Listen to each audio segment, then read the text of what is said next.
Hi, welcome to Healthcare in Context. My name is Charlotte Seyfried. I am a breast cancer survivor, a caregiver, and a patient advocate, and I'm the founder and creator of charlottepxp.com. And this is my partner. Hi, I'm Caitlin Holcomb, founder of Dwellness Communities. I'm a certified community health worker through Baylor Scott and White, and shortly after earning my MBA, I quit my job to start focusing full-time on helping people to dwell in wellness. And welcome to our series, Healthcare in Context. We call it this because contextual care matters. In fact, evidence shows that paying attention to contextual care factors improves the likelihood of positive medical outcomes by 70%. And we all know that our stories have power. So that's why we are here to collect them and share them with you. Join us as we learn from these stories. We're here to, one, be that resource for patients in sharing these stories and the wisdom that comes with them. And two, we want to be a resource for providers out there who do deeply care about the patient experience and offer them actionable insights into how it could be improved. We want to clarify, neither one of us are doctors. Nothing that is discussed in these interviews should be construed as medical advice. So for our last two questions, first I'd like to touch on looking back, what you wish you would have known and what you'd like others to know who are kind of at this start in the screening and diagnosis part. And then we've touched on some of this, but the second question that I'll come back to, and I'll remind us of it as well, is improvements that can be made or things that did happen that made your life easier. So starting out with kind of what you wish you would have known and what you'd like other patients to know. Ryan, I'd like to start with you if you're open with it, and then we'll kind of circle back with Christine and then Andrew. One thing that I wish I would have known was that there are so many resources and places that you can find support. And I had a nurse navigator that gave me a packet of information with some flyers and some cards, and she said a lot of words at me. And I'm sure that if I had been in a different state of mind, I might have had the opportunity to read through those things. But there were also local resources, and I will say that there were not a lot of local resources, right? So I felt very isolated and alone. That I was the youngest person in my cancer center by far. And, even the support groups and the different places that were there did not feel like they were catered to me. And so it was really, probably a year or a year and a half into my cancer journey that I even became aware of some of the amazing resources and support that is out there for cancer patients and for breast cancer patients specifically. So I really wish that was something I had known beforehand. Love that. And we will be publishing what some options are as we start to publish these episodes. So thank you for calling that out. Yeah, I absolutely agree with you, Ryan. I felt exactly the same. Christine? I'm going to say ditto to everything Ryan said. I was given so much information and I just took those papers and I just threw them because I didn't have the mental capacity to read through them. The other thing that I wish I had known, I wish that women, breast cancer is so, it's so touched on, but the whole reconstruction isn't. Mm-hmm. I had no idea about expanders.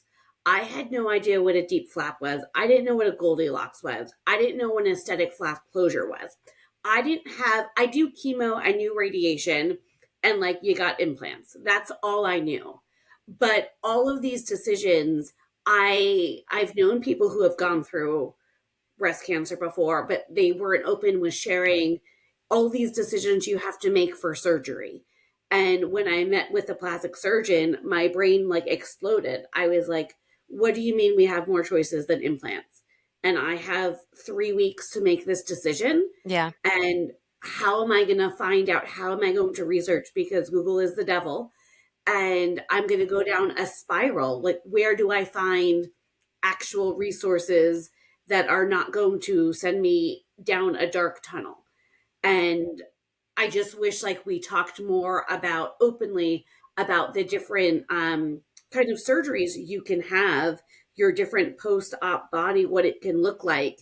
So people who get diagnosed, they're like, oh, I know this woman. She said this. And there were some things that were already familiar because the surgery options, those were the hardest decisions for me to make because I had no knowledge of them. Regarding reconstruction, do you think that it would have been more helpful if they would have just focused on, here's the things that you need to make decisions about right now, so let's go over what those options are now, rather than just giving you all of the information at once?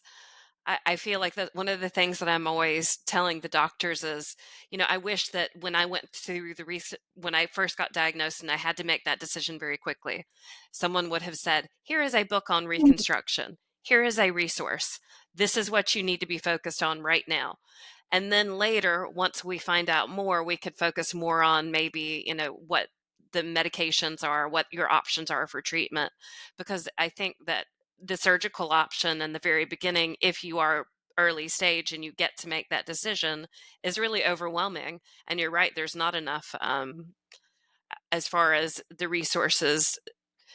It's almost impossible to find them, right? Like, it's hard to even find people talk about it. It's hard to find pictures. And that's one of the things that you really want, because you want both the honest people who aren't necessarily affiliated.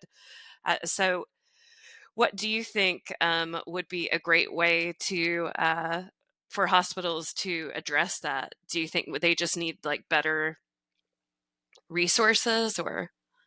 I think you've hit it. Like, it's like, here are the now decisions, here are the later decisions. And, I think we've all said, like, you make the best decision you can with the knowledge you have at that time. But I think all of us, we went on one path. Oh, wait, we had another test. Hold on. It spread to your lymph nodes. Hold on. We're going to have to change this. There are so many things thrown at you. So you make this decision and then, oop, there's a curveball. Oop, there's a curveball. And it's like a domino effect of how you made these decisions. And okay, I thought I made this decision. Perfect. Wait, that test result came back this way. Now I can't go with that decision. And I still say 2 years later, I'm at decision fatigue. Yes. Like, you ask me, what do you want to make for dinner? I can't answer simple questions because for so long I was making these life, changing decisions to survive. I can't tell you what to make for dinner. It's just too hard for me now. I totally understand that. Yeah. Andrew, thoughts on what you wish you would have known and what you would like other patients to know as they face the beginning of this? I mean, I guess I was sort of blessed with to have a very good, strong advocate and supporter, someone who, and I didn't realize how critical that would be, but certainly when you sort of get towards the heavy part of the treatment, it becomes more and more critical. And I almost wish they had a formal role for those folks who may not have someone like that in their life. That's for sure. That seems to be universal. For everyone, with Ryan and Christine as well. Definitely, there were interesting. Christine brought that up, decision points, right? Where you don't really feel like you have enough information to decide. I was encouraged, for example, by a family member for a second opinion on a tumor deep in the intestines. It could have been something else, and so I actually sought a second opinion, and they sort of kind of pushed me into this risky biopsy that my regular oncologist did not recommend. And sure enough, they wound up popping an aorta, almost bled out on the operating. It was really painful, right in the middle of chemo, and I don't know. Like, so reflecting backwards, obviously, I maybe should have listened. They never got a biopsy, and whatever it was, chemo took care of it, right? But how can you make that decision when you're in that state, right? I didn't have enough information. It seemed like Do you feel like you didn't have enough information about the potential side effects or the worst possible things that could happen? exactly. They were like, oh, 1 in 10,000 chances that this could happen. I felt it was like very cold compared to this teeny little kind of teaching hospital in Cambridge that I went to, where it felt like family and everyone knew you. And, the other one you're sort of kind of like herded through like cattle, and yeah. So I felt very thankful for my kind of main experience. It sounds like a theme that I'm hearing is whether it was family, Ryan, as you phrased it, or compassionate care teams directly, or then compassionate providers directly. It sounds like it was that community that made up your care team, both lay people and medical professionals, that really was ultimately what made life easier. And when you were met with that empathy and that help, that there were improvements. Andrew, I'll start with you. Christine, Ryan, reversing order here. Ending on, what improvements would you like to see going forward, and what did make life easier? So, Andrew, I'd love to start with you and your thoughts with that. Yeah, I mean, I guess it was like I'm trying to compare the two experiences I had. Definitely the less favorable one was they would constantly switch people out, right? So it was just different people that you'd see, right?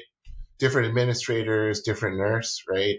Whereas the core team, it was consistently the same people every time, and they It's really got to know amazing. you. They kind of knew, like, I like cranberry juice, like, those little like things like that. Boy, does that make a difference. Yes, it does. That like the advocate Christine had that sort of like plowed the field. Like I had people like that, like looking out for me in those ways, like where like the assurance doesn't come through, but they're gonna call because they'll know that they have to do it twice, and before you get the shocking bill, they're gonna call like a second time to double approve it to make sure you don't get the crazy bill. Yeah. I had people like that looking out for me. That That's really so helped me. important. Yeah. Yes. Yeah. Yeah. Mhm. That And I wish core that team, everyone got that level of care. I love it. That core team and that consistency with that core team.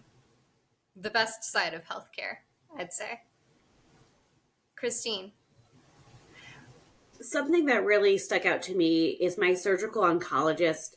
She told me what oncologist she recommended for me. And she's like, here's this oncologist I want you to see. She's a little bit out of the way for you, but based on your personality and her personality, you guys are going to be connected forever. And I think she's a good match for you. And I adore my oncologist. I adore her. Like, we laugh, we have fun together as much as you can during those appointments. And I thought that was really special that my surgical oncologist saw the benefit in having kind of a relationship, a deeper relationship with your regular oncologist. Another thing that we actually haven't talked about yet is when I shared with everyone that I had breast cancer, a bunch of people reached out to me. I have a friend who was diagnosed. I have a friend of a friend of a friend who is diagnosed. So then I got all of these numbers from random women that I had never met, but they all were at a different stage and place in their treatment than me. And those women, who many I have never met, I don't still talk to them, but during that pivotal time, they were like, they've made it through this, I can make it through this. And so the breast cancer is the worst club to be in, but the most amazing people that we will help each other, we will lift each other up, we will, answer your phone call at 3 a.m. when you're crying. And all of these strangers really reached out to me and got me through like one of the darkest parts that as much as your support person tries to understand, as much as your oncologist tries to understand, they're not in it. And hearing from a person who's been in those shoes and has survived and who has, continued to thrive was so critical for me when when I was just like, I just can't anymore. I'm just done. And reaching out to those women, it was just a gift. Well, and I hope in some ways that that is the gift that the three of you are giving us and everyone who hears the stories that you're sharing tonight. So thank you again for that. Ryan, I'd love to hear from you. Improvements that you'd like to see happen, or things that also made life easier. I would say that despite the hiccups in communication that happened, I had a really awesome care team. Um, every single one of the doctors that I had invested in me. I never felt rushed. I always felt like any question that I asked was going to get answered to the best of their ability. And they always made sure to leave room for those questions because they knew I was going to have a list of them. Um, I ended up with the same nurse. After my first 2 rounds, I found a nurse that I really liked and I was able to ask for him. And so I had the same nurse throughout the rest of my chemo. And that was a level of comfort that I didn't expect and that I can't really put into words. Like to just know Yeah. who I was going to see and who was going to be taking care of me and who got to know me. That was really important. Another thing that was really beneficial for me was I really had to protect my peace. And because I live in an area where my family is not, and I have a lot of friends that are in a lot of places. People wanted to call me and just like constantly ask me what was going on. And I know that they had great intentions, but I did not have the fortitude to handle that. So I used Caring Bridge to keep everybody up to date. And I just kind of like made a blanket statement at the beginning that like with a lot of love and light, if you call me and ask me these questions, I'm going to refer you to Caring Bridge because I'm going to do all of my updates there. So if you want to know what's going on, that's where you check.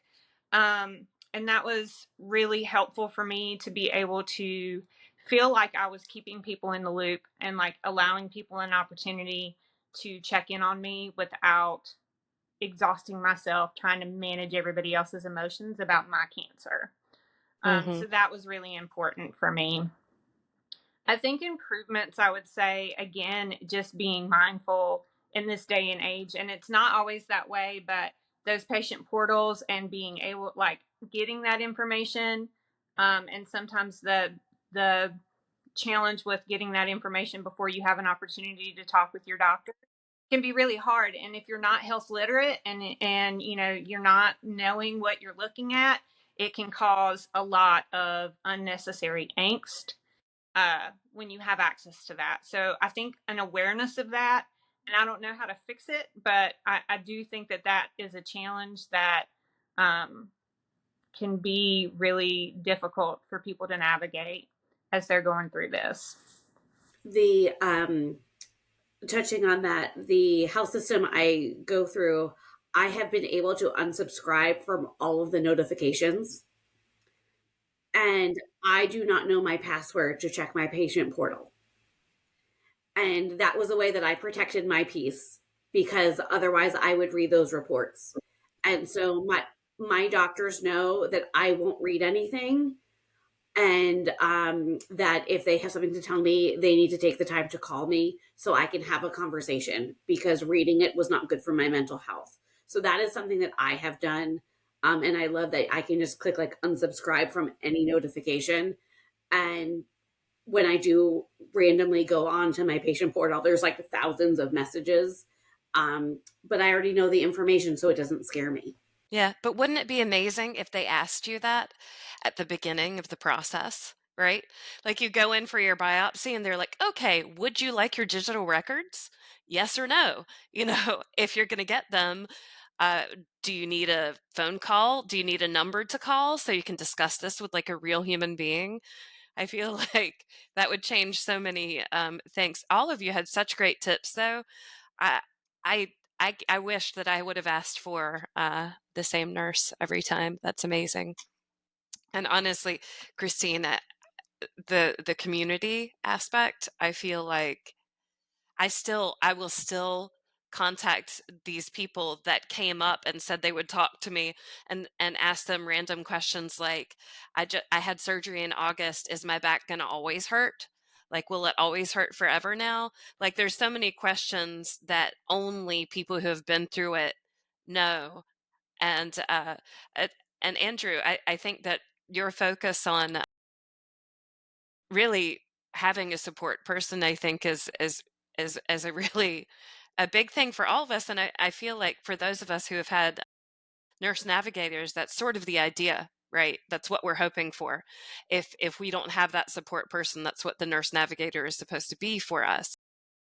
And hopefully some of our suggestions, they can put more people in place that are there for all of us, because I don't believe you had that, Andrew, right? Or did you have a nurse navigator?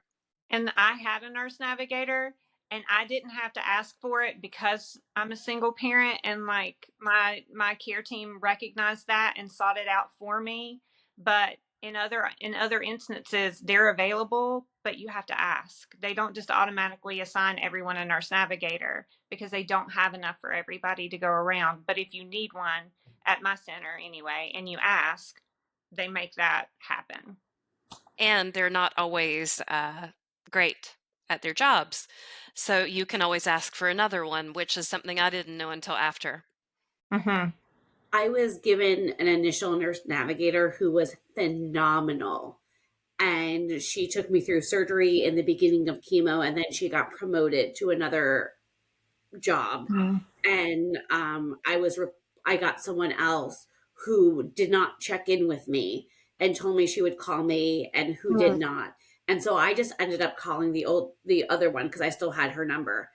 And she's like, that's not my job anymore. I was like, well, I'm grandfathered into you're being my nurse navigator, and I need you to see me through this, because she's not doing her job. Because it's one thing, I love the idea, but also it was just one more thing to advocate for and to fight for someone to call you back when she says she is. Like, that's just a basic human decency thing.